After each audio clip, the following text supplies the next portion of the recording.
பூக்க பார்த்தீங்கன்னா 12 வருஷம் ஆகுதுங்க. நீ என்ன சொல்ற? அட ஆமாங்க. நான் கொடைக்கானல்லாம் நல்லா சுத்திட்டு கடைசில ஒரு கோயிலுக்கு போவோம்ன்னு சொல்லிட்டு ஒருத்தவங்க ரெஃபர் பண்ணாங்க. நீங்க வந்து குறிஞ்சி ஆண்டவர் கோயிலுக்கு போங்கன்னு சொல்லிட்டு. சரி ஓகே நாங்களும் அங்க போனோம். அங்க போய் பார்த்தா குறிஞ்சி செடின்னு சொல்லிட்டு ஒரு இருந்துச்சு. அந்த குறிஞ்சி செடியில பார்த்தீங்கன்னா, 12 வருஷத்துக்கு ஒருக்கா தான் பார்த்தீங்கன்னா பூவே பூக்குன்றாங்க.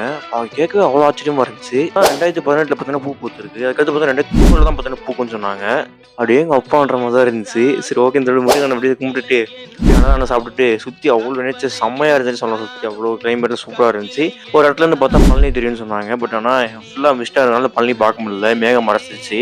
அப்படியே அந்த கோயில்ல சுத்திட்டு, சுத்தி எல்லா பக்கமும் நேச்சர்லாம் அப்படியே எக்ஸ்ப்ளோர் பண்ணிட்டு செம்மையா இருந்துச்சுன்னு சொல்லலாம் அந்த கோயிலு. மறக்காம நீங்களும் பார்த்தீங்கன்னா அந்த கோயிலுக்கு போங்க. ஒரு ஒன் டைம் பார்த்தீங்கன்னா அந்த கோயில விசிட் பண்ணுங்க. பக்காவா இருந்துச்சுன்னு சொல்லலாம் அந்த கோயிலு. அதுவும் ஒரு கிறிஸ்டியன் கோயில் பார்த்தீங்கன்னா, அந்த கோயில வந்து பில்ட் பண்ணியிருக்காங்கன்னு சொன்னா, அதுவும் பயங்கரமான ஆச்சரியமான ஒரு விஷயமா இருந்துச்சு. வேற லெவல்ல இருந்துச்சுன்னு சொல்லலாம். நீங்க கொடைக்கானல் போனீங்கன்னா, மறக்காம இந்த கோயிலுக்கு விசிட் பண்ணுங்க. பக்காவான ஒரு ஸ்பாட் இது.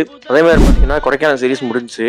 அடுத்து எங்கெங்க போய் என்னென்ன சீரிஸ் போலான்ட்டு மறக்காம கீழ கமெண்ட் பண்ணுங்க கைஸ். நம்மளும் அதுக்கேத்த மாரி வந்து வீடியோஸ் போடுறோம். இந்த மாரி நெறைய வீடியோஸ் பார்க்கறதுக்கு நம்ம வெங்கி சிக்ஸ் ஒரு ஃபாலோ பண்ணிட்டு நண்பா. தேங்க்ஸ் ஃபார் வாட்சிங்.